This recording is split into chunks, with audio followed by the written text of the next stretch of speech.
hello. Oh boy. Hang on. This is going to be bad. Hang on. It's broken. It's kind of broken. That's the problem. Hey, welcome. I'm glad you guys are here. I'm sorry I'm late. It has been a wild week, and I'll explain it all as best I can. I was hoping to be here throughout the week and just kind of try to do a daily thing, and yeah, unfortunately, I have been just super sick most of the week, and in fact, I had intended to do this earlier today, and I started waiting until I felt better, and I finally thought I felt better, and I came back, and I was ready to start right about 10 of 9, and just as I was hitting the go button, it all started again, and I'm really lucky I did not manage to get any sputum anywhere. So, hey, greetings and welcome. Namaste, welcome, Jason, Raship. Hey, Kurt, great to see you. And anybody else who's here, thank you so much for coming. And I hope I don't, it's not clickbait, right? I want to talk about what I see. There is obviously a whole bunch of, like, everybody going crazy about what is scheduled to happen tomorrow. And everything, as I mentioned before, from, oh my God, it's the end of the world, to that's a huge nothing burger and what's wrong with you people. But I think that, as I mentioned before, we'll just kind of take a look at, again, what I see, and I'm not making any claims that you that you shouldn't even necessarily believe. I'm just telling you what I see, and here's well, let's just do it. All right, so we know that tomorrow is going to be what's going to happen? No, it's going to be an eclipse, a solar eclipse. And, arguments go back and forth about this, about whether, is it some kind of sign, or is it just like this stuff has been happening forever? What's wrong with you people? And, of course, you Americentric folks, why would you think it's about you? Like, the whole thing, the whole scripture, isn't that about Israel and Jerusalem? And why would you think you're included? Like, what is it? What's up with you? Like, arrogance much? There's a lot of stuff out there, right? So, and just today, I've seen everything on, from Facebook and YouTube. Man, I've been going through it, and so like everything from you people are stupid if you think anything's going to happen, to oh my God, it's the end of the world, and we're the rapture's coming right now, right? So I guess the first thing I want to say is calm down, right? So what is it? Is it nothing? I think I touched on this last time, but I guess we can start with two available worldviews, right? And the first worldview, well, I would say, I guess, is the common or commonly accepted current worldview of, that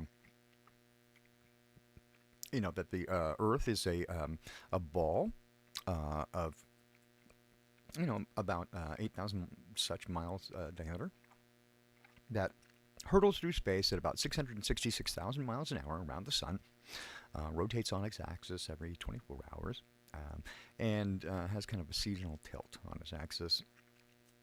They still haven't explained to me why that tilt would change more in tilt. That's what they say is the difference between the seasons that tilt, the 11-degree axis off tilt.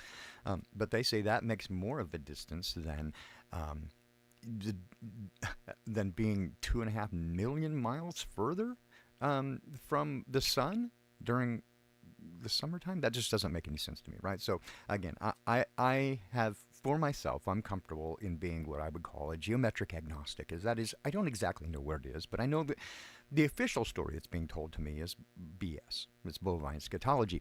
How do I know this? Well, again, I studied it for myself. Should I try to convince you? No. I mean, you go believe what you want to believe, right? But I have my whole life believed in a creator. I've had some kind of relationship with him, not always great, you know what I mean? But the last, I don't know, 25, 30 years solid, really been trying to be a good kid. And the one thing, so here's what I would say about, like, if you have concerns about what this thing is going to be, right, it's going to, like, oh my God, is it the end of the world? Here's what I'll say. Is it a nothing burger? Well, again, it depends on your viewpoint. So the easiest view, I guess the easy viewpoint is sort of like this, which is, yeah, it doesn't leave a trail like the comet. Thanks again. So, well, I mean, you can look at it this way, right? Again, if we accept the worldview that's been given to us by the world, then we would say this is certainly a naturally occurring event. We've prognosticated it for a long time. We know the Ceylon cycle, right? And we know when when eclipses are coming, partial eclipses, full eclipses, all kinds of different things. And so, this is a natural event. And so anybody who thinks otherwise is superstitious and stupid. Okay, well, there's that view. And then again, on the other side, all the way on the other side, is it's the end of the world and rapture comes tomorrow. Well, let's explore that, right? So the first thing I would say, and I touched on this a little bit last time, but this is a pretty good. Like, again, if you accept that that we live in a created world, let's start there, right? And if you consider that the world is stationary, level, and within a firmament, then you would, I guess, I would think that you would be convinced that it had to have been a created realm, right? The world is created, and that implies a creator, right?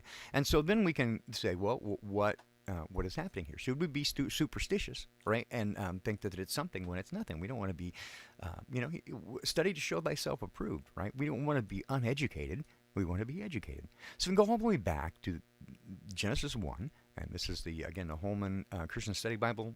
It's kind of an okay. I go through all sorts of different variations of translations. They are a little bit different. I like to read it from the Hebrew and the Greek, but I'm not really very good at either of those. So, but we see here, right? We have the first day God said, "Let there be light." There was light, and He saw that it was good. He separated the day from the nighttime, and He said, "It's good. It's good," right? But it's not until the fourth day that even after the creation of the trees and the vegetation, all that, now we get the sun, right? With something to feed it, right? So my assumption is the light simply was God's glory. I mean, I don't know. He doesn't tell us, right? But it was light. He spoke it into existence. But now, right? So now here we are, right? And He said, what? Let there be lights in the expanse of the sky. Right, and we can go to King James if you like the word firmament. I do. Right, so oops, not that one. I don't want to get from the Message. That's just kind of weird. I love the Message for some of it, but it's just the King James is quite poetic, and I love the the Geneva Bible, 1566. That's also a great one. All right, so again, we're going to go to the fourth day. And God said, "Let there be lights in the firmament of the heaven to divide the day from the night, and let them be for what? Signs and seasons, and for days and years." So, right now, can we say, is it a nothing burger? Is it nothing that we should just ignore it, right? It's just a naturally occurring phenomena. Ignore it. Well, from the very, very, very first, why is that there? I don't know what's going on. Go away. From the very first book of the Bible, we're told that its meaning, right? He put it there for a purpose. What is that? Signs and seasons and days and years. So, right, should we then expect that when we see something unusual in the heavens, it is some kind of sign? Yes. Okay, now we go, what does that sign mean? All right. Well, now you got to get into a whole bunch of other stuff. But how would we look for that, right? And so now do we get into that again? Here comes all of Christendom going, oh, now you're into astrology, right? Well, it certainly says that Abraham read the stars. It certainly, we have the three wise men who came to seek out Jesus, right? And were they evil? Were they satanic? I don't think so. I mean, I don't think they would have said that, right? But they studied the stars. They studied the stars. It was through astrology. And astrology being the study of, astro, like astronomy, right? But learning to know what those things mean. Unfortunately, right? The darkness has taken over it. They know it means something, and do they use it? Well, yeah, they use it, right? But God tells us not to, right? Don't use divination. So what's the deal here, right? The thing is, I think what I see through all of Scripture is consistent, right? That if you go looking on your own without Him, if you look for some other source, then yeah, you're going to get somebody that answers, and probably not your friend, right? Probably not a benevolent being. If you go trying to channel, right? Looking for information that He has not given you. But Scripture also says that God does nothing without telling His servants, right? And it also says that we can expect that as we come closer to the end, right? Malachi says that there's going to be, I will give your young men dreams and your young women visions, right? And your old men will have dreams and your young men will prophesy. Well, okay, now I can look on YouTube and see that, pretty much everybody can, the number of people I see on YouTube who give their title as prophet is frankly shocking. We're told in Scripture, don't give yourself a title, right? Because You're going to be judged more harshly. And wow, it just seems like if I just put in here, I just not prop jet. That's going to bring me a plane, of course, but if I bring a prophet, right, we're going to get a whole bunch of people. So we have the unknown prophet, right? And again, I'm not saying anything so much about any of these people we're going to look at right now, but I have looked at some of them, and they're clearly not the Spirit of God. I'm going to tell you that for sure. Yeah, that the debt cancellation, no. This prosperity gospel, leave that alone, right? He said, if you love me, the world will hate you. Right? How do you think you're going to succeed financially when Jesus didn't have a place to lay his head and he said, follow me? What did he tell the young man? He said, hey, what must I do to be saved? And he said, what does the law say? How do you read it? And he goes, love the Lord thy God with all thy heart, all thy soul, and all thy mind, and love your neighbor as yourself. Yeah, you've done good. That's what it says. Go and do. And he says, but how do I be perfect, right? He says, I've done all those things since I was a kid, but what do I lack? And he goes, this. Go sell everything you have and give it to the poor and come and follow me. And it says that young man went away brokenhearted, crestfallen, beside himself, because he knew he couldn't do it. He was a man of wealth. After which Jesus said, it is easier for the camel to go through the eye of a needle than for a rich man to enter the kingdom of God. Now, I've heard tons of sermons on that where people try to go, oh, the eye of a needle, it's a needle gate. It's not impossible. It's meant to be, doable but difficult. Well, really? Is that how did the disciples react? They said, holy crap, if that's true, who can get in? They saw it as impossible. They took it just like he said it. And that's what I want you to know about Scripture, right? Unless it says to do otherwise, unless it says this stands for this, or this is figurative for that, like this, it's like unto that, then it's telling you the truth. Just read it. Right? Even in Revelation, just read it. Read what it says. And he will say in some places, I saw it and it was like this. It was like unto that. And that's the best I can compare it to, right? You'll see that. And there are other places where it said, I saw a beast come out, right? And then what happened? The angel told him. He interpreted it. He said, this is what it means. So we're not left in the dark. Except for when you get to the book of Daniel, it said, close it up. Right? It says close it up until the time of the end. And now all of a sudden I'm starting to see some of it. And I'm going, whoa. Okay. And that's, again, I'm not making any claims. Hopefully I'll show you that soon. But there's a catch, right? And this is what kind of my personal concern is that there has been this, like, again, I don't even know. I'm just telling you what I see, right, and what I feel in my heart. And I'm not making any super claims and going, I know exactly what's going to happen, because if I do, here I'm going to say about tomorrow, what's going to happen? There's going to be an eclipse. I know for sure that's going to happen. I'll prophesy. There's going to be an eclipse that you'll be able to see through a portion of the United States, and it's going to last somewhere between 2.5 and 4 minutes, depending on where you're at. And it will be, in some places, a total eclipse, in some places, a partial eclipse. And I'm going to stand by that. That's my prognostication. Now, there have been a whole bunch of other people, right, saying all sorts of crazy things, everything from it's going to be nothing to it's going to be, it's the end of the world. Well, again, we'll explore that. The first thing, is it nothing? I'll just throw that out there. Is it nothing? It can't be, because the very first chapter of the book of the Bible, of God's Word, said I put them there for signs and seasons and days and years. So,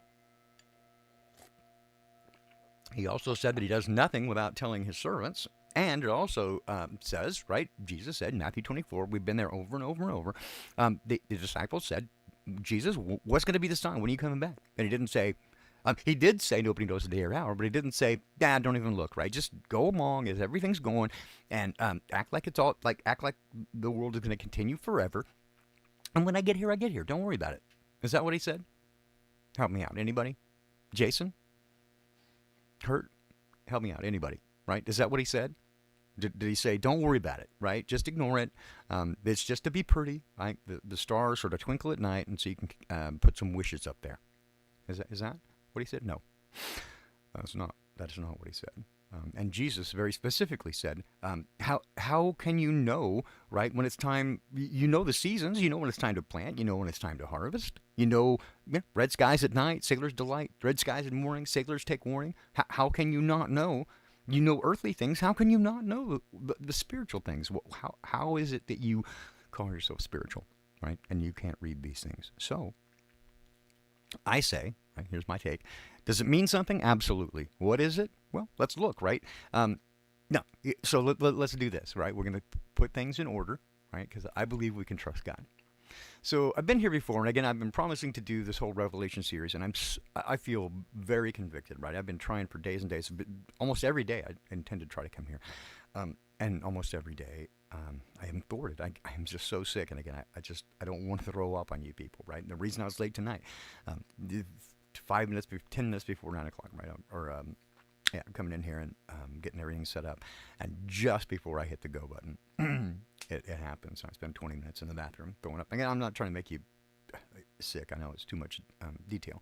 And I'm not trying to make you feel sorry for me. I'm just saying it is, and I am more than ever convinced that this whole thing is basically oppression. It's an attack, and I got to just fight through it, I guess. I mean, the doctors, other than myalgic encephalomyelitis, can't really find anything to this other stuff. They certainly, with the symptoms, don't know exactly what's happening, right? So I'm just trusting Dad through it, because I will tell you, as I have last week, this whole thing has been fairly crushing to me. I mean, I certainly trust Dad, and I know that he is good, right? And I know that I can trust him. But it still felt like you've abandoned me. Like here I'm ready to go, and all of a sudden I can't do anything.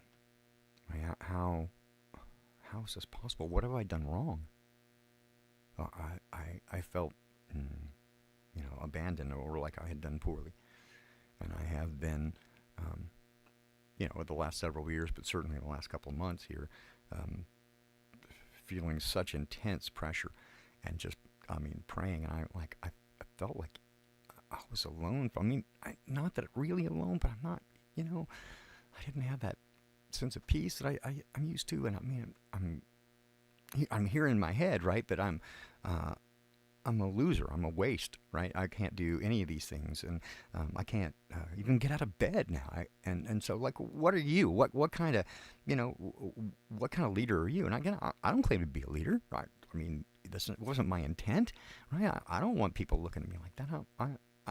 I know where I'm gonna I'm gonna have trouble, and I would feel really bad if somebody followed me and I led them in astray, right? That's not. So I'm very cautious, right, about what I say, other than say this is what I think or this is how I see it.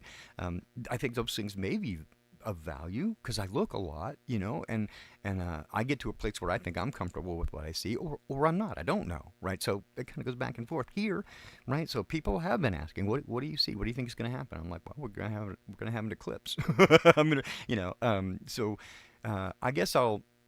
Yeah, exactly, Jason. I start feeling like more than a burden, right? Like a failure, and like I have missed it, right? And thank Dad. He has just comforted me in the last few days, and I have to really say thanks to friends as well.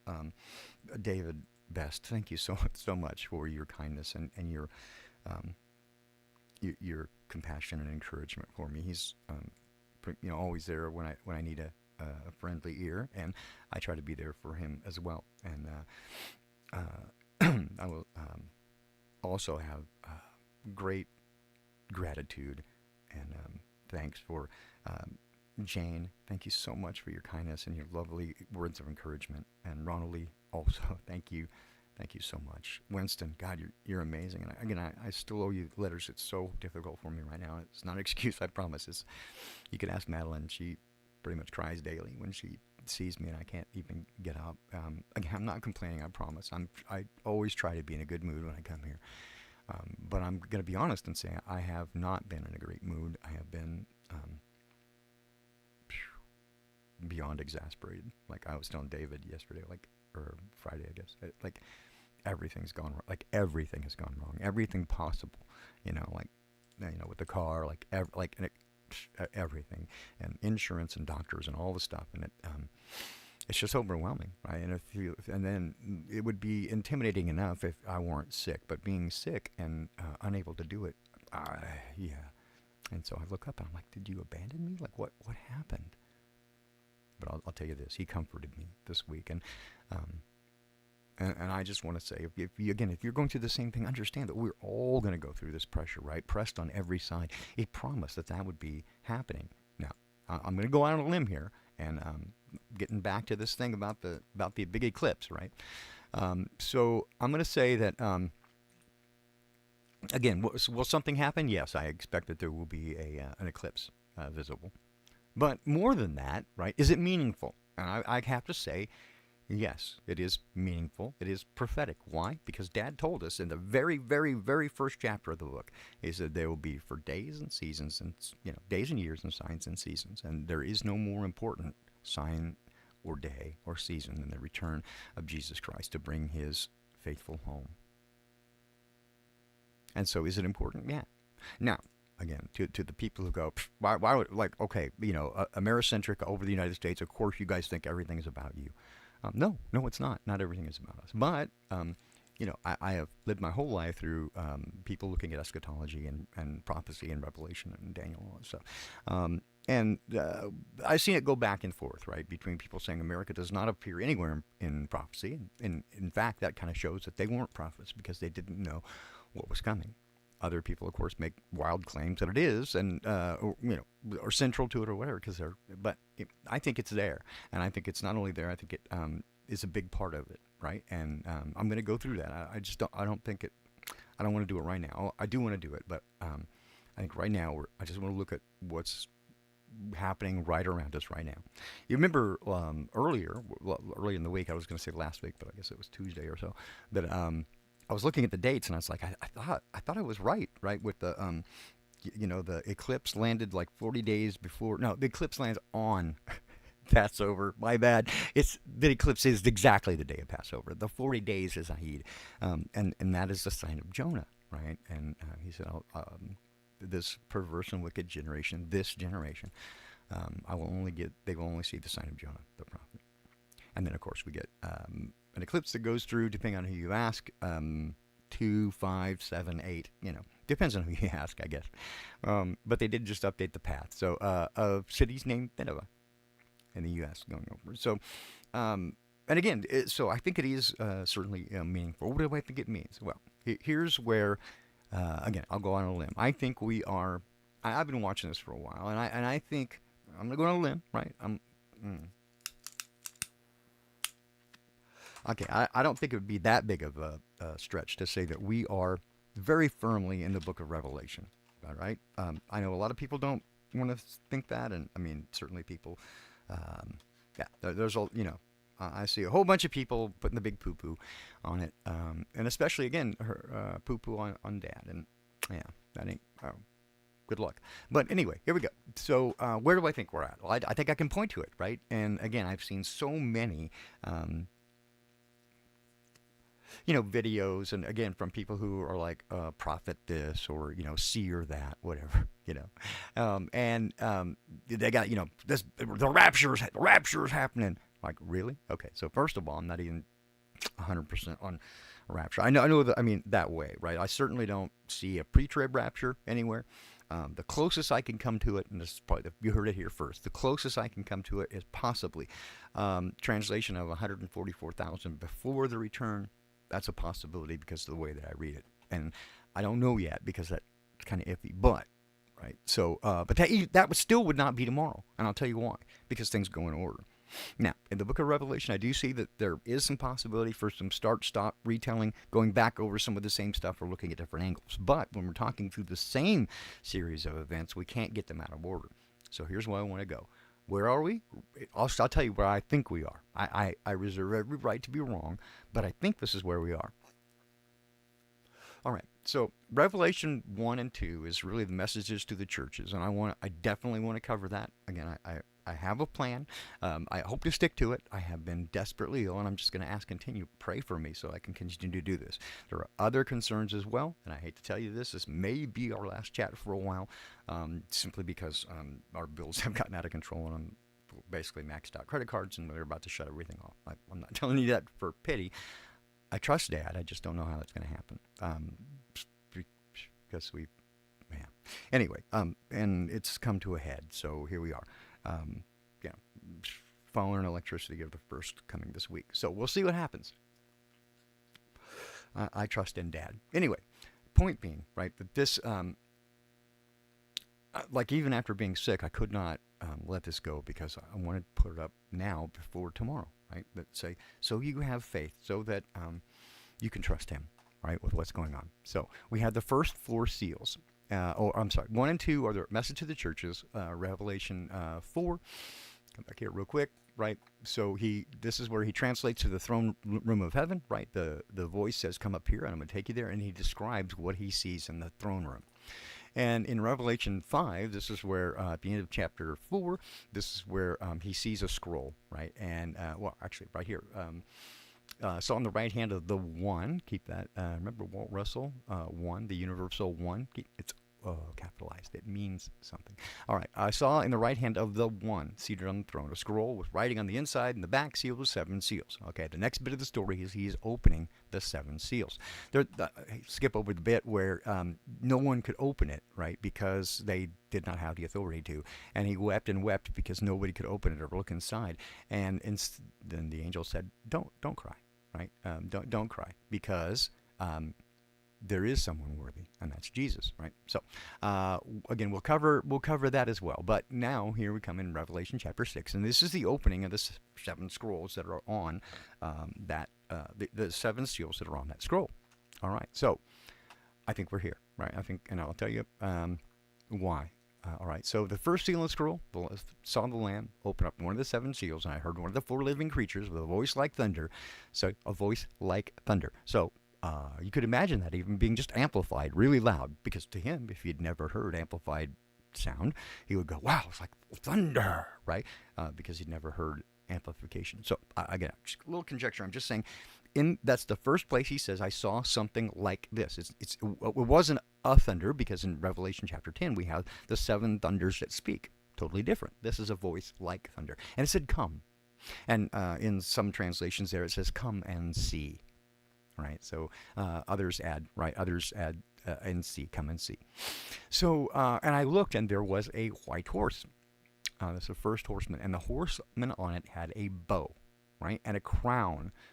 Oh, well, let's see, a crown, that would be in Latin a corona. The bow, you're going to shoot something, and it was given to him, and he went out as a victor to conquer, or this is literally right here, went out conquering and in order to conquer. And that makes more sense. See, the weird thing is that never made sense to me before, and I thought that this made more sense. He went out as a victor to conquer. But just like I say about most of prophecy, right, you don't really know it till you see it. And that's exactly the case here. That's why he went out conquering in order to conquer, conquering that he might conquer. That's how it actually reads in the Greek. Conquering that he might conquer. And that suddenly makes the whole lockstep thing of the coronavirus makes sense, doesn't it? That's the key. That's what they used to conquer mankind. So, that's my call. Again, I reserve every right to be wrong, but this is what I think I see. The first seal, the coronavirus and its response. The horseman had a bow, a crown, a corona. A bow was given to him, right? That's the shot, and it was given to him, right? Conquering that he might conquer. That proved to them that they had the power, right, to make all this happen. Then when he opened the second seal, I heard the second living creature say, "Come," or "Come and see." Then another horse went out, a fiery red one, and its horseman was empowered to take peace from the earth so that people would slaughter one another. And a large sword was given to him. Now, again, traditionally, I always read this to mean that there would be war. We can certainly say we are on the brink of warfare. It looks like World War III is all but certain, with everybody getting on board, and not just between a couple of participants, but everybody's using the instability to pile on, vis-a-vis Russia starting in Ukraine. I know you know about that.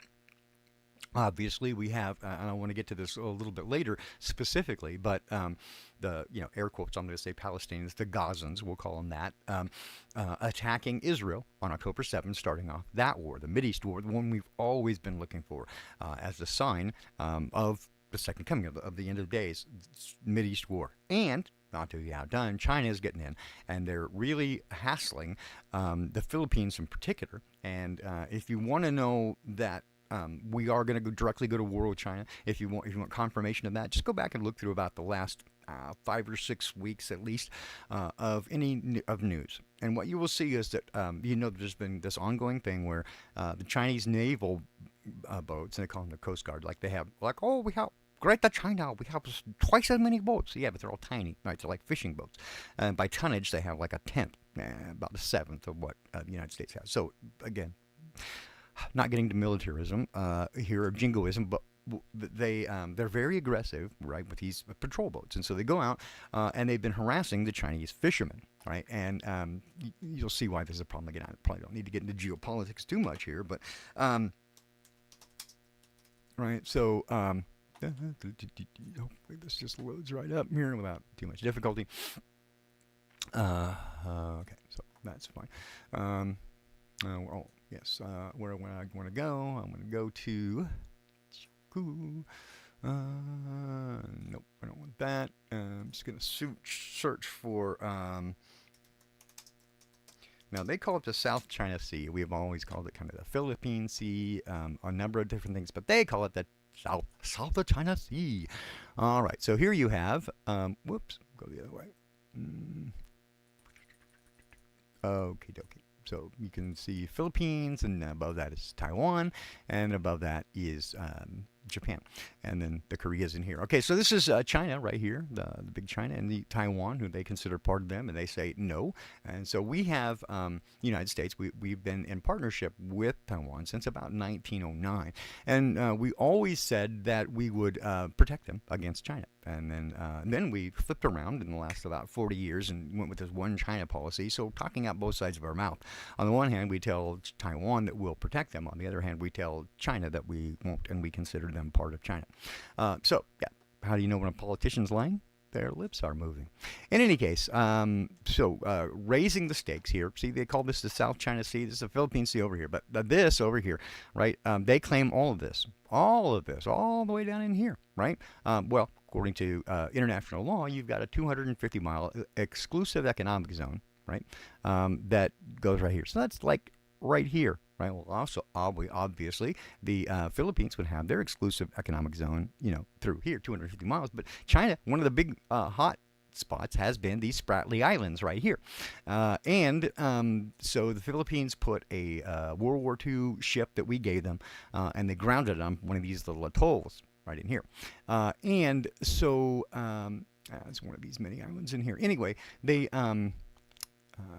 I should remember the name, but I've been having a problem with memory of late. Saint something or others. Anyway, St. Thomas Shoal, I think it is.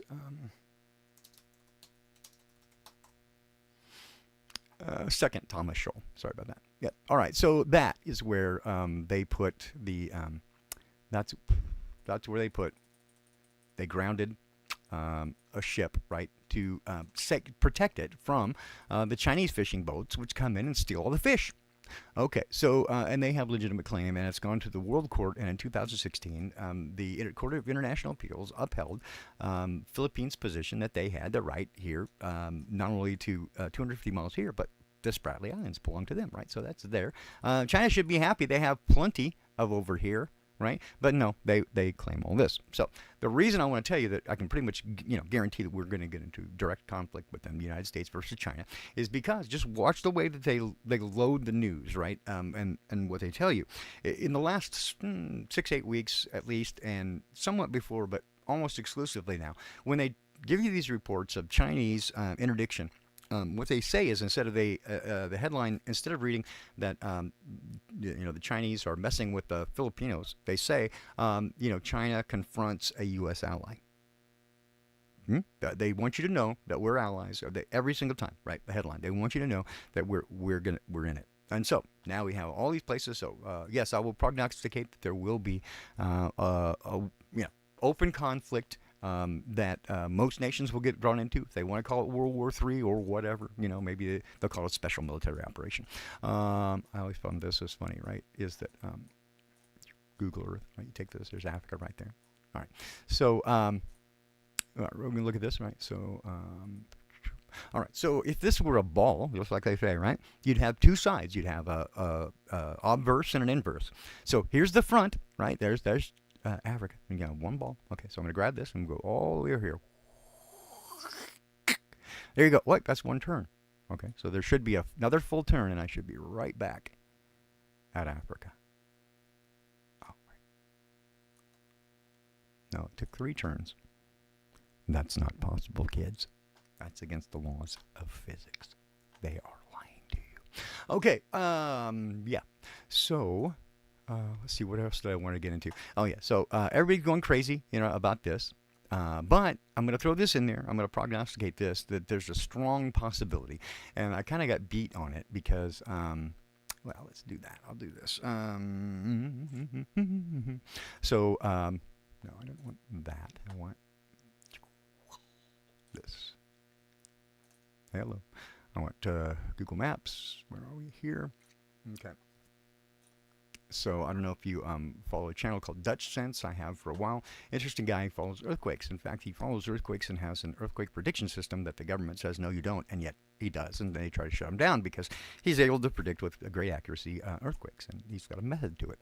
All right. So we know that this eclipse is going to go across roughly this path right here, something like that, right?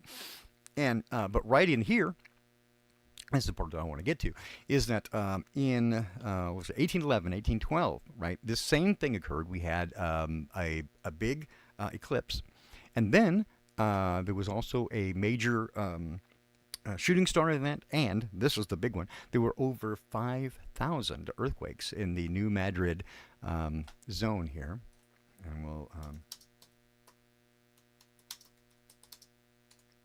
So, New Madrid seismic zone. See, they push it right in here, but it's actually this whole area right here. So this entire area of the United States, they felt it all the way on the East Coast. In Pennsylvania, some of the earthquakes caused church bells to ring for hours at a time.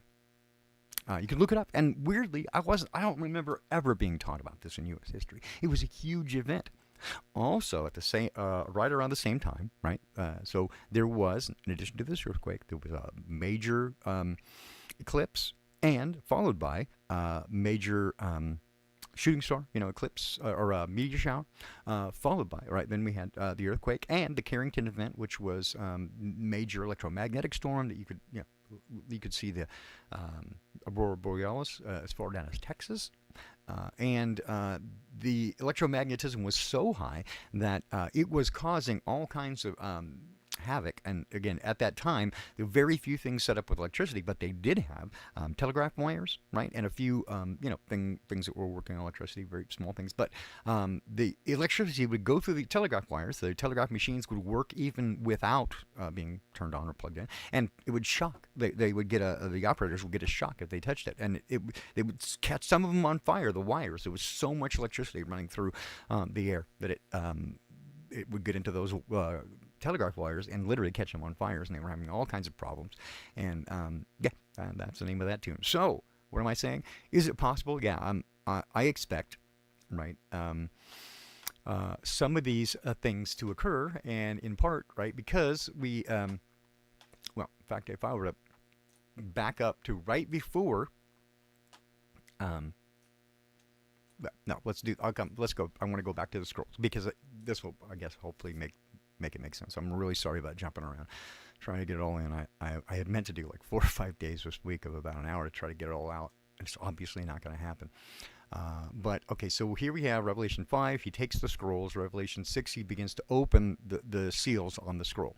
So the first one, right, coronavirus. All right, the second one, peace from the earth, so people would slaughter one another, right? And so again, I always had long read that to read, again, war, a state of war. But what I actually see, right, again, I wouldn't know it until I actually saw it. What I actually see, right, is that people slaughter one another. Look around you. People are becoming so polarized that and intentionally dehumanizing one another and being programmed to that's how you get Nazi Germany, right? You make them into non-humans. So they used all kinds of propaganda and showed them as rats and vermin and said that they were less than human. They were using the science of the day, and what do you call it? Oh God, my brain's not working. The genetics, eugenics. Sorry. Brain's not working too well. Anyway, they were, so eugenics, they accepted the science of eugenics, and they were saying this is a bad species, right? And we want to breed a good species. And so in Germany, we want that to be the good Aryan race. And so we want to get the bad cows out. And that's what they did. And so that was their worldview. What I'm saying is that when you begin to see people as less than human, it makes it real easy to just, hey, you can kill them. That's fine.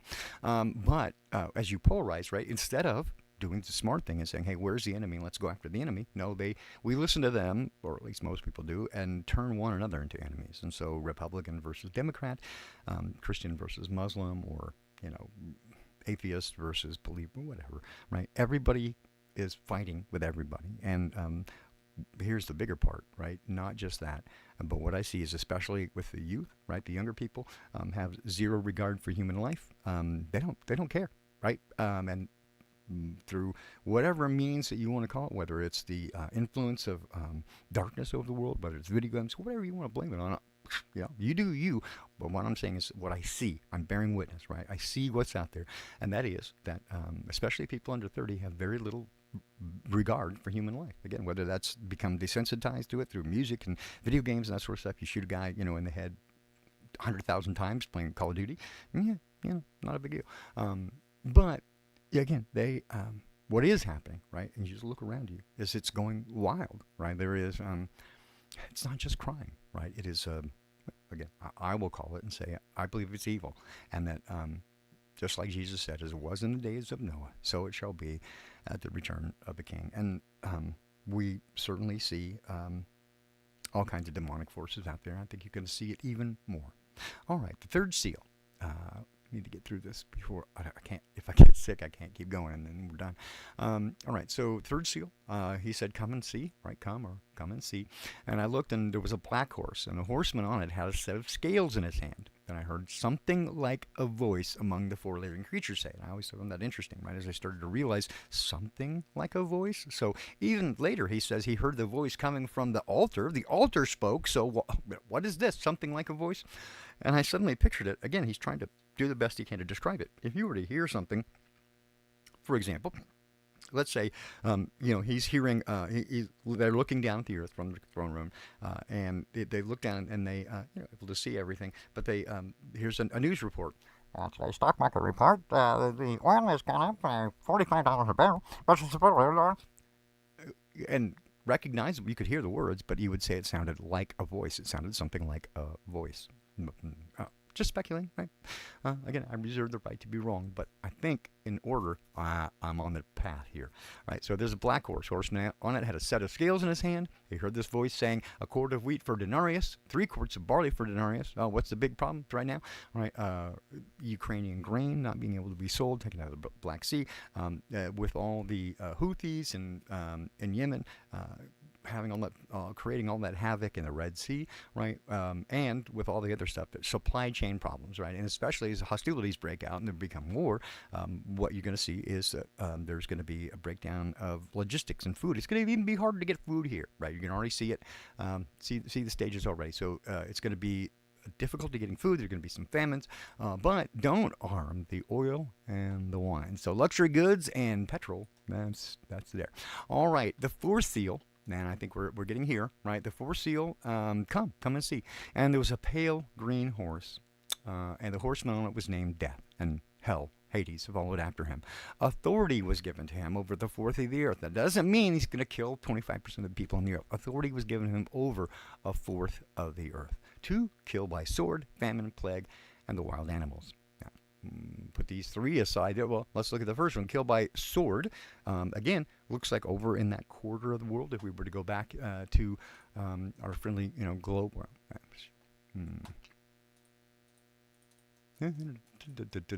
So, put it in quarters. Take this big chunk right here. That's about a quarter, right? And that would cover pretty much everything going on. And again, it's a little speculation there, but it is going to be a quarter of the earth, right? To kill by sword, war, famine, right? Because logistics problems, food, plague, viruses, whatever pandemic they want to release on us, and the wild animals. And that's one that you kind of can't fake, right? But all of a sudden I start to see, the last few years I've seen orcas attack boats. I've seen wolves begin to attack where they never did before. Bears that were previously friendly attacking people, and it's becoming more and more and more. Animals are taking it out on people. We're seeing it, right? And that is supernatural, I think. You just can't Ignore that one, right? And then we have the fifth seal, which we would not see here, right? The fifth seal, we saw the altar under the throne with people, the souls of the people slaughtered, right? The martyrs, right? This is a big one. I'm going to come back to this, but he says, how long? And he says, a white robe was given to each of them. They were told, rest a little longer until, right? How long until you come to judge the earth? Until the number of would be completed of their fellow servants and brothers who were going to be killed just as they had been. That is why I think you cannot know the day or the hour, and why because it's conditional. It's conditional, not time related. Time gets us close, but the condition has to be met, and the condition met is that the number of martyrs has been killed. When this predetermined number happens, and God only knows, right? He knows what that is when the cup is full. Okay, I'll do more of that later, but I got to. Ouch. So sorry for that. Oh my God. I should have turned off system sound. God, it's so annoying. So sorry. All right, sixth seal. A violent earthquake occurred. The sun turned black like sackcloth, made of goat hair. The entire moon became like blood. The stars of heaven fell to the earth as a fig tree drops its unripe figs when shaken by a high wind. The sky separated like a scroll being opened up, and every mountain and island was moved from its place. And then the kings of the earth, the nobles, the military commanders, the rich, the powerful, and every slave and free person hid in the caves and among the rocks of the mountains. And they said to the mountains and the rocks, fall on us and hide us from the face of the one, capitalized the one seating on the throne, and from the wrath of the Lamb, because the great day of their wrath has come, and who is able to stand? Is that the second coming? Not yet, because we still have 17 chapters, 16 chapters to go. So no, right? Not yet. Not yet. So here's my thing, right? This is what I'm going to say. If I were to prognosticate, right, I'm going to say that what we're going to see tomorrow is certainly a sign. Right, it's a sign. We'll start there. It's a sign from God, right? But get your shit together. We had another one 7 years ago. That's a big number from God. Again, if you're paying attention, 7 cities named Salem, 7 cities named Nineveh. This time, lots of tie-ins. Again, you don't have to believe any of that. Just look, right? You don't believe me because I'm saying I don't know for sure, but this is what I anticipate. This is what I think we're seeing. I think what we're seeing here is we are getting to, right? So the fifth seal, right? He opened the seal. Blah blah. The sixth seal. Here we go. I think it's possible. It's possible. An earthquake, because this is exactly what we saw in the 1811, 1812, right? We had New Madrid earthquake zone. We had a major eclipse. We had a major electromagnetic event, and we also had a major, not comet, meteoroid event. God, my brain doesn't work. So sorry. All right, so I think, right, well, let's put it this way. If we see this, right, if we see something weird, right, like an earthquake that happens during it, and again, we're having, right now, all right, wait, there's earthquakes here. All right, so, all right, so, 4.6, 5.1, so we got pretty much all around the ring of fire here. We certainly had the one in New Jersey, right, a few days ago. That was very interesting, very rare, right, and I think an indication that this New Madrid fault line might be included in what we see. Again, I'm not trying to scare you. I'm not trying to make panic. I'm just saying I think that might be it, right? And if you trust Dad, you got nothing to worry about, right? He said, trust me, right? So trust in him. It's good news, right? If it's like this, it's not bad news. It's good news. We're close. Woo, right? Yeah. Anyway, yes. I think it's possible that we may see, not immediately, coming days, within 40 days. How about that? Within 40 days, the sign of Jonah, right? That we may see a variety of these things, and if we see this, right, earthquakes, violent earthquake, we already have the sun turning black like sackcloth. If the moon does turn red, right, and we've had a blood moon, but I think we would actually blood that we really see it. But they say, what's the moon rusting now, right? And the stars of heaven fell to the earth, right? I think if we see a meteor shower, right, and we definitely have the devil comet, right? So we got that going on. So we have Devil Comet coming. Why do they call it that? Because it's got the horns on it, but they also call it. Dun, dun, dun, dun, dun, dun. Oh, yeah. So they're putting up Devil Comet, right? 4 planets may be visible. Oh, yeah. So let's not forget that. We can also do this just to give it a little extra boost. Signs and season, days and years for the luminaries, right? All right, so the next planetary alignment right here, April 4, 2024. There is planetary alignment going on right now. These 4 planets, Venus, Neptune, Saturn, and Mars, lined up just for the eclipse, right? Okay, so we have that going for us. So nothing to see here, right? I mean, there it is. So again, am I making prognostication? I'm just saying, here it is. These things are happening. Up to you to determine what it means. I'm just kind of looking and seeing what I get here. But I think we're going to see not just an earthquake following, but so NASA's sending up 3 rockets into that, and that's going to be interesting. So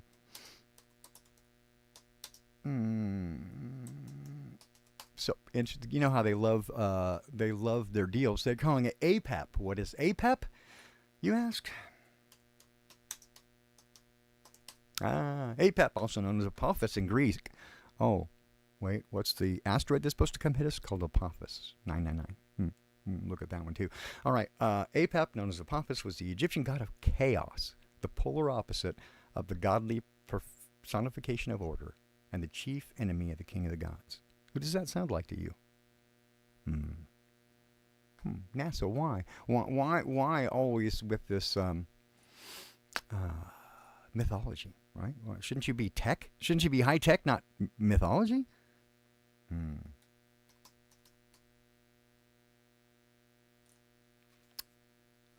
All right. Apophis on April 13, 2029, right? About 5 years away. Apophis will pass less than 20,000 miles to the Earth. Asteroid. Why does that mean anything? Revelation 7, after these events now, this is why I do not think that you will see a rapture during this event, because we have to get through those other things, right? I gave it a possibility where we might see, right, because I don't believe in a pre-trib rapture. It doesn't say that. But it does talk about the 144,000, and it indicates, it hints, right? Now, I'm still not 100% sure. I'm still studying this out and asking for wisdom. I think there's a possibility that those 144,000 are, as it says, a first fruit. Lots of people say lots of things about them. There are people who are going to go out and preach. Doesn't say anything about that. What it does say is that these are my first fruits from the earth, people that were virgins and committed to me, right? And it seems to indicate, the way I read it right now, that they're with him when he comes, Jesus. That would indicate that he did draw them up sometime before that. That could be, again, there's the word rapture does not appear in Scripture. There certainly is, I would say, no pre-trib rapture generally for the church at large. But hey, you could get lucky and be one of those 140. I guess luck isn't the thing. I know that's not me, because I've never been led that way. I know that I'm here to create chaos for the enemy, and that's my gig, right? I just want to. I don't know, attract their attention so you guys can run away. That's kind of my point. Anyway, so he saw 4 angels standing at the 4 corners of the earth, restraining the 4 winds of the earth, so that no wind could blow on earth or on the sea or any tree. Now, we go, well, that's a good thing, right? Winds that blow? No, these are bad winds, because I saw another angel who had the seal of the living God rise up from the earth, and he cried in a loud voice to those 4 angels who were empowered to harm the earth and the sea, right? So they're not there for good. They're going to damage. And he said, wait, don't harm the earth or the sea or the trees until we seal the slaves of God on their forehead. And I heard the number of those who were sealed. That's 144,000. That's 12,000 from each of the 12 tribes. After this I looked, and there was a vast multitude. So what he wanted you to know, and this is, I think, the other part of that, and that's why I think this is a possibility, because after this I looked, and there was a vast multitude from every nation, tribe, people, and language, which no one could number, right? And so he said, so who are they, right? And they give glory to God. And one of the elders asked me, who are these people robed in white? Where did they come from? I said, I don't know. You know. And he told me, these are the ones coming out of the great tribulation. They washed their robes, made them white in the blood of the Lamb, right? I think that means they washed their robes and made them white in the blood. And I think that means they're washed by their own martyrdom, right? That makes them clean. And, I mean, yes, we have salvation through Jesus, so don't get twisted. But I think there are people probably who don't know Jesus, but at the time, right, when faced with it, they're faced at that moment between what seems right and what they know is wrong, and they at that last moment go, no, I won't do that. And I think there's a possibility of that. But I would say don't risk it. Get to know Jesus. He's good. He's really good. And he will give you peace throughout this. Again, he gives it to me. Even under the circumstances that I'm in, I still have peace, right? Inside. Because I know what the end is, right? All the stuff in the middle doesn't matter because I know what the end is. All right. So, anyway, they say, hey, they will no longer thirst, right? Hunger, thirst. The sun will no longer strike them, nor any heat, right? The Lamb who is at the center of the throne will shepherd them. He'll guide them to springs of living waters, and God will wipe away every tear from their eyes. That sounds really good. I can't wait to see him and hear him say, well done, good and faithful servant. That's all I want. And I'm frankly kind of terrified that I won't hear that, right? What I've been seeing is, oh man, I think I messed up. I'm not doing good, right? I'm trying to get,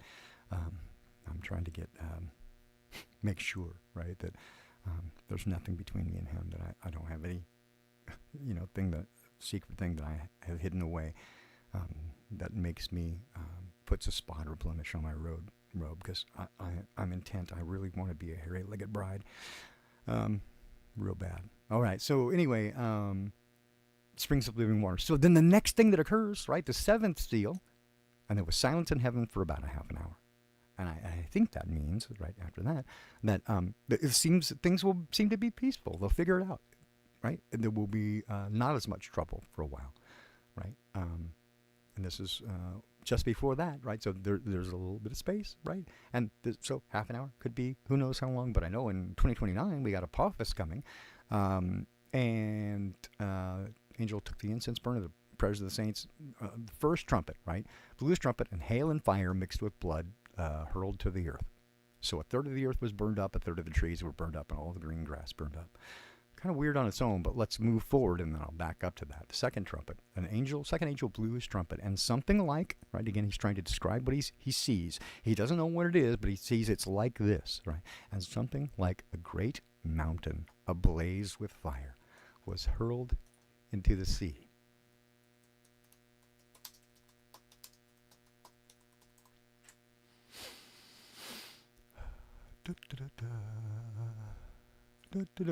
Just to, I'm going to turn off the noise here so that I'm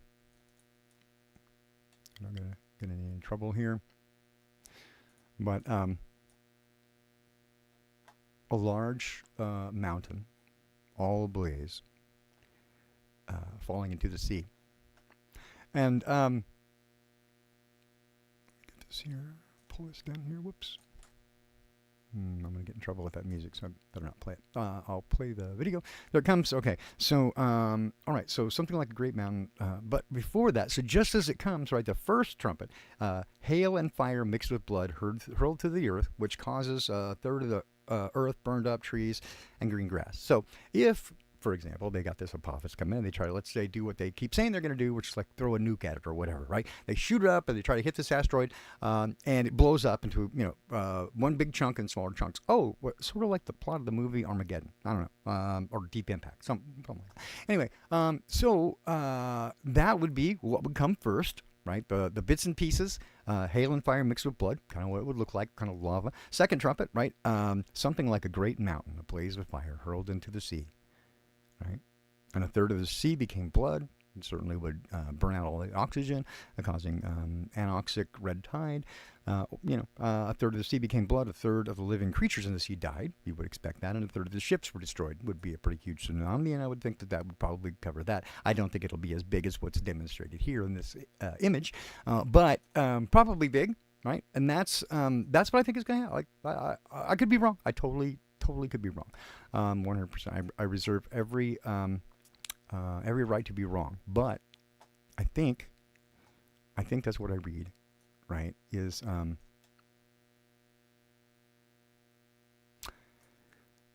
that there's going to be that event, right? And then if we keep reading, let me just go here. Better do it like then. Okay, so keep reading. So the third angel blew his trumpet, and a great star, blazing like a torch, fell from heaven. It fell on a third of the rivers and springs of water. The name of the star is Wormwood, and a third of the waters became wormwood or poison. So many of the people, see we have here, poison, and so many of the people died from the waters because they had been made bitter. Absolutely could be, again, a direct result of asteroid impact, right? It shears off, water lines and gets sewage in the water table and blah, blah, blah. Could be, again, speculation, but it looks that way, right? It looks like all these things are lining up. Fourth trumpet. And a third of the sun was struck, a third of the moon, and a third of the stars. So a third of them were darkened. A third of the day was without light, and a third of the night as well. Now, for just a moment, right? So I don't know if you've been heard anything about this, but there is a big one going along with this April 8th thing, which is the 3 days of darkness. And they're trying to scare the crap out of everybody with this one.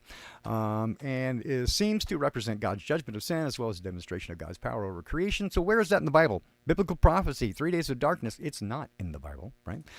Bible foretells 3 days and 3 nights of an intense darkness over the whole earth. Where is that? No. Exodus, right? So where is that? During which all the enemies of the church will perish. You know where that comes from? That's not the Bible. That's the Catholic Church. The 3 days of darkness prophecy is endemic to the Catholic Church. It's not in the Bible. It's a Catholic thing.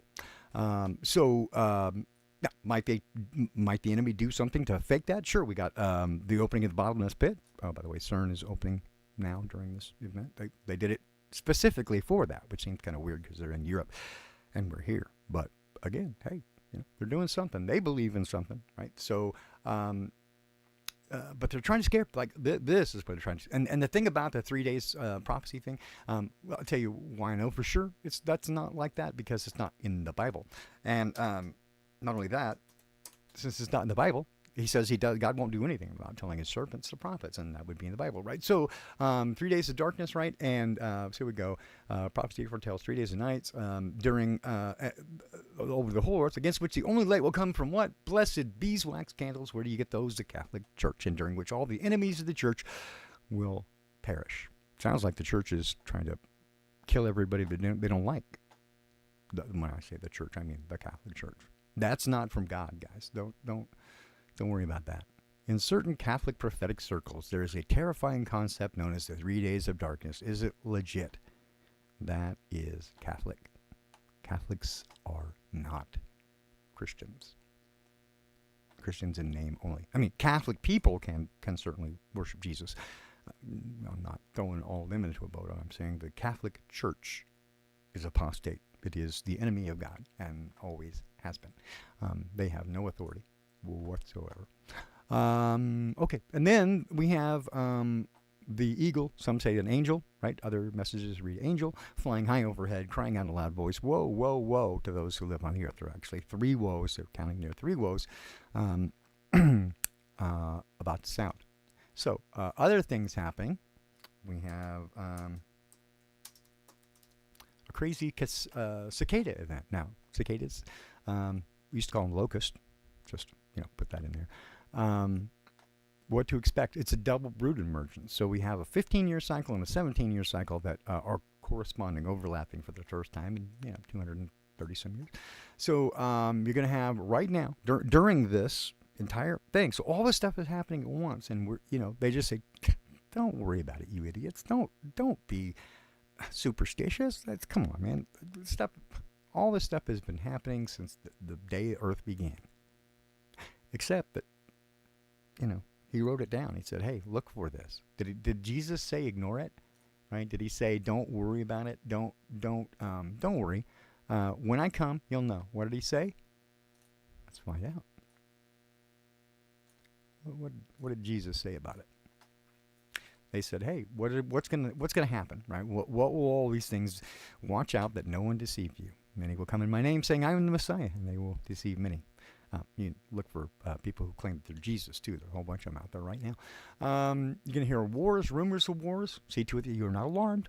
I'm going to share that. Don't be alarmed, because these things must take place and the end is not yet. Nations going to rise up against nation, kingdom against kingdom, famines and earthquakes in various places. And these are the beginning of birth pains. I think that's where we are right now, the beginning of birth pains. They will hand you over for persecution, right? That sounds like the Catholic Church saying, oh, 3 days, we're going to destroy all the enemies of the earth, of the church. Yeah, well, there you go.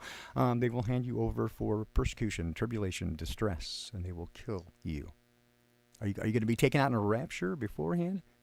Well, unless you're maybe one of the 144,000. If you divide that into the 6.5 billion people or whatever we got, it's pretty thin pickings.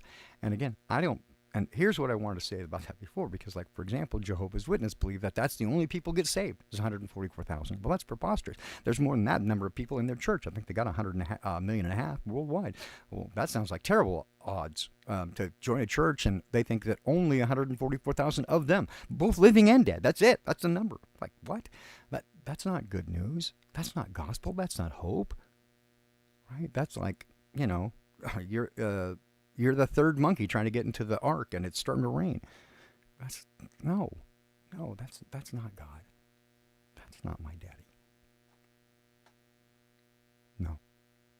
He said, watch and pray, right? And you'll know, I'll just keep reading here. They're going to hand you over for persecution and they will kill you. This is why I think he said it's particularly hard for pregnant women and nursing mothers, right? Why? Because their motherly instinct will kick in. They don't want to. They might have the temerity to stand up and not be afraid to die for what they believe. But how do you let your kids go through that? Right? It's hard. It's hard. It's hard. Many, you will be hated by all nations because of my name. Then many will take offense, betray one another, and hate one another. I see it now. Many false prophets will rise up and deceive many. Look around on YouTube. Spend half an hour. It's shocking. And the stuff they say is, like, so, I wouldn't want to stand anywhere next to them. I'll tell you that. Like, you can't believe in God and act like that. How could you? I don't know. I guess maybe they're just different. Or maybe I am. I don't know, man. I don't know. I just want to be with Dad. That's all I want. Right? None of this other stuff matters. I just want to go home. I just want to go home.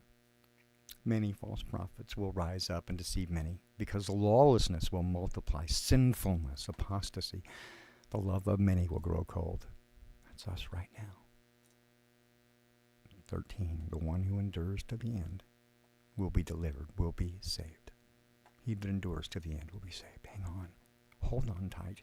This good news of the kingdom will be proclaimed in all the world as a testimony to all nations, and then will the end come.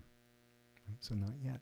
Also, when you see the abomination that causes desolation spoken of by the prophet Daniel standing in the holy place, let the reader understand, right? Then those in Judea must flee to the mountains, right? So he didn't say, when the sky turns dark, or when then I'm going to take everybody and, you're done.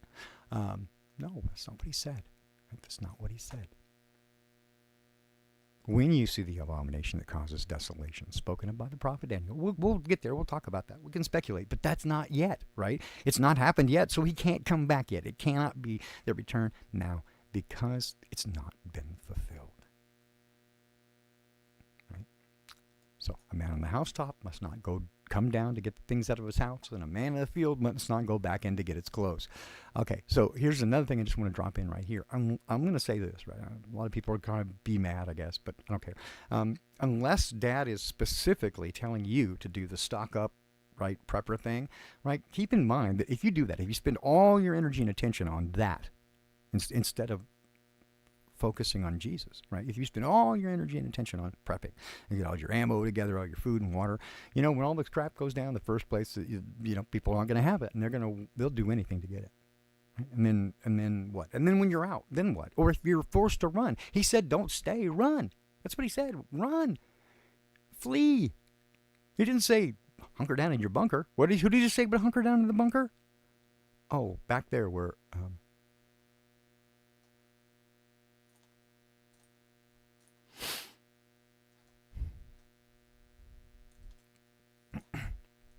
is at the end of 6 here. All right. Where right? So then, okay, so here we have moon became like blood, stars of heaven fell. Again, meteors. Okay, maybe if we see this, then you'll know, right? Big earthquakes, right? That can happen, right? Now, the kings of the earth, the nobles, the military commanders, the rich, the powerful, every slave, right? They go into the rocks of the earth. Who's building bunkers? Right? All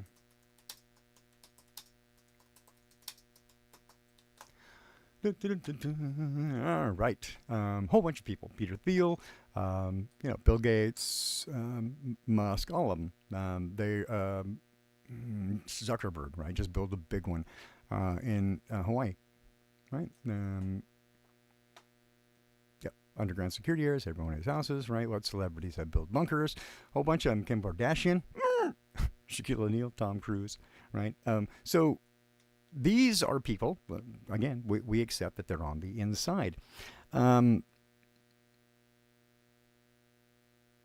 Let's see, hang on. So people actually believe a, quote, Jesus character is going to return? Absolutely. He promised he would. I know him personally. So it's not like a Jesus character that I read about and I imagine I'm going to trust real hard and believe. It's my friend. I know him. I talk to him every single day. So there you go. There's the answer. Yes, absolutely going to come. Is he going to, but is he going to come, save us? Well, I mean, save the world, but not from death, because it looks like, it looks like there's, going to be a lot of martyrdom. So, if you're looking for that kind of skate, it's unlikely, right?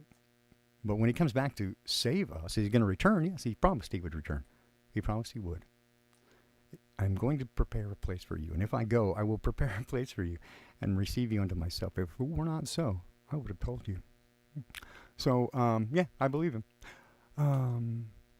But they can't hide, right? They can't hide from it. So, but anyway, these people, right, they're all on the inside. They're on the, with their little Illuminati club, right? So they know something's going down, right? Do they know what? I think they're lied to just as much as they lie to us. They're being lied to by their leader, which is our enemy.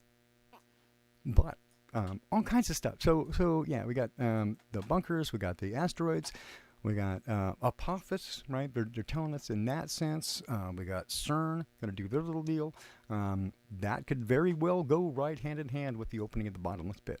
Right? It kind of looks like it. I'm not going to for sure make that prognostication, but I'm going to say it looks like maybe.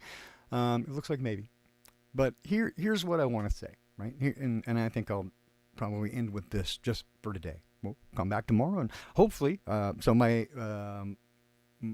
family lives right in the path of totality in Texas. I did want to go. Obviously, there's reasons I can't. But I am going to talk. I've been talking to my brother, and I'm going to. Hopefully, he'll be able to stream it for me, and then I'll try to carry it here. I'll try to restream it live from just Dallas Fort Worth area. He should be right in the path, and weather contingent, right? Should be good. There was another thing I was going to add in there. This other weird thing was that states and municipalities, just say counties.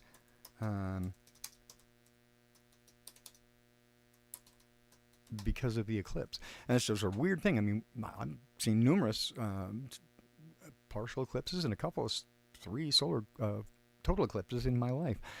Nobody has ever done this. Never. Unprecedented, right? Declaring a state of emergency ahead of eclipse. Now, again, they're saying that, it's because it's a bunch of tourists and it's going to be crazy. That's not a state of emergency, right? I'm telling you, they know something that they're not saying. Now, again, I'm not telling you to panic, because I'm saying, I'm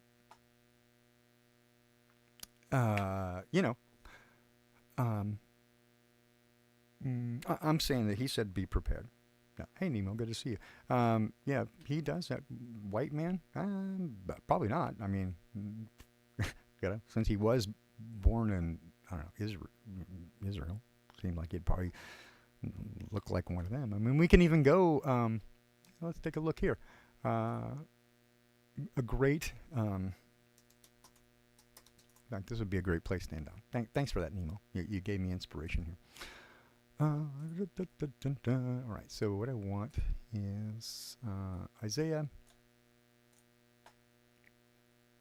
53. And this was written about 540 years before the arrival of Jesus, right? So, so here the prophet Isaiah describes Jesus, and in pretty great detail. So, half a thousand years before he arrived. That's pretty good prophecy. All right, here we go. Who has believed what we've heard? And who has the arm of the Lord been revealed to? He grew up before him like a young plant, like a root out of dry ground. He didn't have an impressive form or majesty that we should look at him, no appearance that we should desire him. He wasn't a model. He wasn't Fabio. He was despised and rejected by men, a man of suffering who knew what sickness was. He was like someone people turned away from, despised, and we didn't value him. Yet he himself bore our sicknesses and carried our pains. But we, in turn, regarded him as stricken, struck down by God, and afflicted. But he was pierced because of our transgressions, crushed because of our iniquities. Punishment for our peace was on him, and we are healed by his wounds. I mean, pretty clearly, directly, and presciently describes a half a thousand years before his arrival, our King, our Savior, and my very best friend. We all went astray like sheep.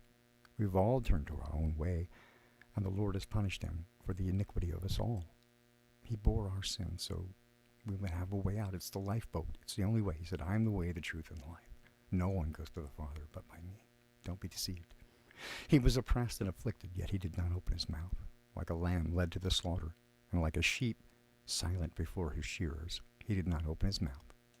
He was taken away because of oppression and judgment, and who considered his fate? For he was cut off from the land of the living. He was struck because of my people's rebellion. They made his grave with the wicked, and with a rich man at his death. There we go. So again, 540 years prior, he prophesied Joseph of Arimathea, the rich man, who would put him in an unused grave. Although he had done no violence and not spoken deceitfully, yet the Lord was pleased to crush him severely. When you say pleased, that means if it pleaseth the king, if it's you agree to it, right? So don't get twisted about that. It didn't make him happy, right? They agreed with it. It was what needed to be done in order to substitute. When you make him a restitution offering, you will see his seed, you will prolong his days, and by his hand the Lord's pleasure will be accomplished. He will see it out of his anguish, and he'll be satisfied with his knowledge. My righteous servant will justify many, and he will carry their iniquities. Therefore I will give him the many as a portion, and he will receive the mighty spoil. See, we're his reward. Because he submitted himself to death, and was counted among the rebels, yet he bore the sin of many, and interceded for the rebels. That's why.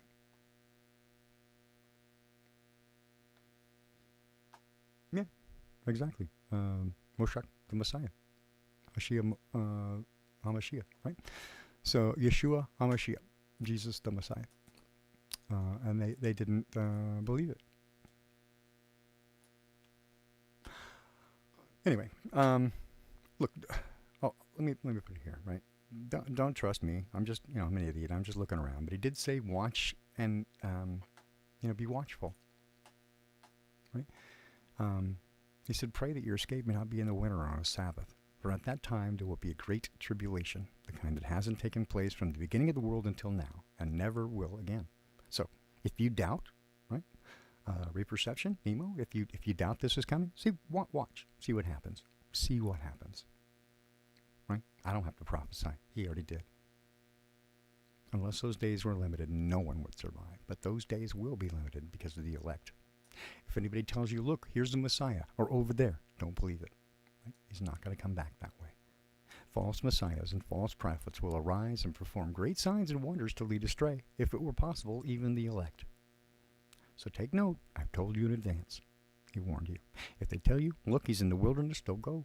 If he says, look, he's in the inner rooms, don't believe it. As lightning comes from the east and flashes as far as the west, so will the Son of Man be. Wherever the carcass is, there the vultures will gather. Immediately after the tribulation of those days, the sun will be darkened, the moon will not shed its light, and the stars will fall from the sky. And the celestial powers will be shaken. Then the Son of Man will appear in the sky, and all the peoples of the earth will mourn. And they will see the Son of Man, that's Jesus, coming on the clouds of heaven with power and great glory. He will send out his angels with a loud trumpet, and they will gather his elect from the four winds, from one end of the sky to the other. And again, if the earth were a big ball, no way could you see him all from one point, but we can. Now learn this parable from the fig tree. As soon as its branch becomes tender and sprouts leaves, you know that summer is near. In the same way, when you see all these things, recognize that he's near, even at the door, right? You don't have to worry until you see those things. Don't trouble yourself. But when you see it, then. And all I'm saying is watch, right? If we see it, then. Otherwise, keep going, right? There you go. It's not, shouldn't be that difficult, right? And he said, fear not, don't be afraid, right? I assure you, this generation that sees these things, right, will not pass away until all these things take place. Heaven and earth will pass away, but my words will not pass away. So either he's coming or he's a liar. And if he's a liar, nothing he said is true. And I've found that everything he said to be true, and I know him. I can talk to him. It's pretty wild. Most of what we talk about is, him trying to fix me from being broken because I'm busted. Now, concerning that day or hour, nobody knows, neither the angels in heaven nor even the Son, only the Father. And I think why? Because yes, it's at a season. It's already gone there, but it's conditional. Remember, it's conditional when the number of martyrs is filled. As in the days of Noah, so the coming of the Son of Man will be. Right? So we can look for all those signs as well. In the days before the flood, they were eating and drinking, marrying and giving in marriage until the day Noah boarded the ark. They didn't know until the flood came and swept them all away. So this is the way the coming of the Son of Man will be, right? So you can say, forget it. It's not going to, there will be nothing. Ignore it. Don't bother. It's been this way since the beginning of the world. And yet, here he says, 2 men will be in the field. One will be taken, one left. 2 women will be grinding at the mill. One will be taken, one left. Therefore, be alert, since you don't know what day your Lord is coming. But know this, if the homeowner had known the time that he was coming, he would have stayed alert and not let his house be broken into. He would have been ready. This is why you must also be ready, because the Son of Man coming at an hour you do not expect. When you least expect it, expect it. Who then is a faithful and sensible slave or servant, whom his master has put in charge of his household to give them food at the proper time? And that servant who finds his master, whose master finds him working when he comes, will be rewarded. I assure you, he'll put him in charge of all his possessions. But if that wicked slave says in his heart, my master's delayed, he's not coming, and he starts to beat his fellow slaves and eats and drinks with drunkards, and the slave's master will come on a day he does not expect, and at an hour he does not know. And he will cut him into pieces and assign him a place with the hypocrites. And in that place there will be weeping and gnashing of teeth. And again, if you get it twisted, you can take it as a punishment, but it's simply the result of not accepting salvation. The storm is coming. You can either be saved or you can get crushed by it. And it's not because, you were bad and you deserve this. I mean, I'm sure that, we've all done bad, and if we're imperfect, we probably deserve it. But that's not why. It's not like like punishment. Other than those who intentionally were wicked and intentionally joined with evil and did it out of glee. But for most people who have the idea that, on balance, if I'm a better person than bad, if I'm a pretty good person, then, I'm good, right? So heaven is for people who are kind of good, and hell is for people who are really bad. And as long as I'm not really bad, everything's going to be okay. It's not going to work that way, I'm sorry. The fact that you were poisoned before birth, that you were born with a birth defect, is no fault of your own. That's not your fault. But it doesn't make it any less true. We are cursed with death. We could look around. Everyone dies. And yet, everyone's afraid of death, and it seems unfair. Why? Because we were built with eternity in our heart.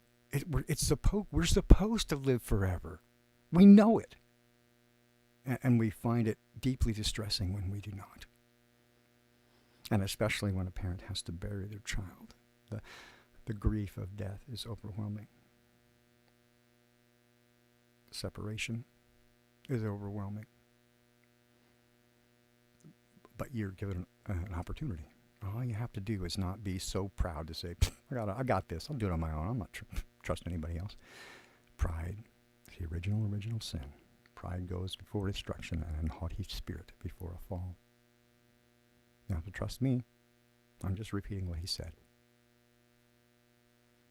Dad is good, and he's faithful. He's trustworthy. You don't have to trust me, ask him. But if you're going to ask him, right, be serious. If you're not serious, if you're not honest, he's not going to deal with you. I wouldn't. He's better than me, so maybe he will. He did say that a broken heart and a contrite spirit he will not turn away. But he resists the proud. I love you guys. Thank you so much for being here. I hope that I'll talk to you again very soon. If not, it won't be because of, the solar events tomorrow. It'll just be because I couldn't manage the dues of this world, and they just had to turn everything off, and then we'll figure out what to do from there. And I'll let you know after that, what we can expect. I trust Dad. I think we'll probably be okay, but everything has been hard, and it's going to continue to be hard, and but I'm going to continue to go through it. He that endures to the end will be saved. I would very much like to be relieved of the burden, but I do not expect that. I got to go through it. So with that, I'm going to leave you with a little tune, and thanks for the perception. I mean, I read it the way I read it. I'm not trying to sell it, right? It's like I don't have any Kool-Aid to sell. Just a glass of water if you're thirsty. And, the reason I say it is because I care about people, and I don't want anyone to be hurt. And I'm very familiar with hurt. I've had it my whole life. I'm not, I'm not complaining or saying poor me, but I'm familiar with suffering. And I'm ready for it to be over, right? I'm ready to go home. But I won't stop if I can help others. And if I can encourage you, hold on, to be of good cheer. And he that endures to the end will be saved. I'll be back tomorrow, and I'm going to try to stream this thing live if, weather permitting, and they keep saying cell service might drop out, all this stuff. Yeah, don't worry. Talk to you soon. Love you guys.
Ha! Well, all right. You guys are still here. Apparently, I didn't even push the button, so you couldn't even hear the song. I'm so sorry. I was grooving to it all myself, and I'm like, oh, I don't see any volume coming. What's happening? Oh, because I didn't push the button to let you guys hear it, so I have to push that button. And then I can do it. Okay, one more time. Love you guys. I wouldn't even play the song if it didn't tie in. So anyway, I love you guys. I'll see you again hopefully tomorrow.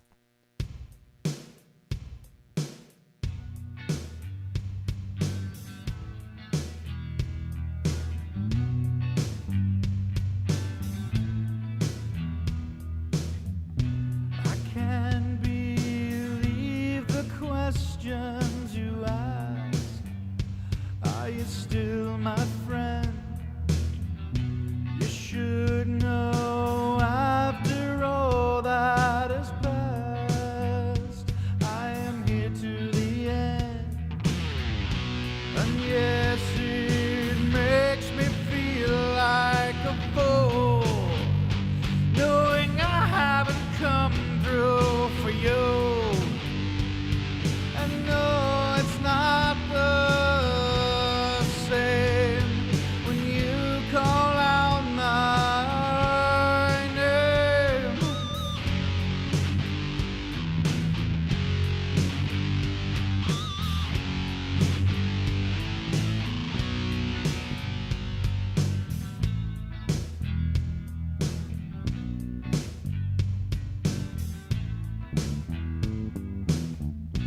I can't believe the things that you ask. Don't you know what it means to speak the words that you've given me, to tell of my dreams? And yes, I think that I'll be okay once I let go and you have your way. And no, I'm not afraid. I just don't know what to say.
I can't believe the time that has passed, and it's getting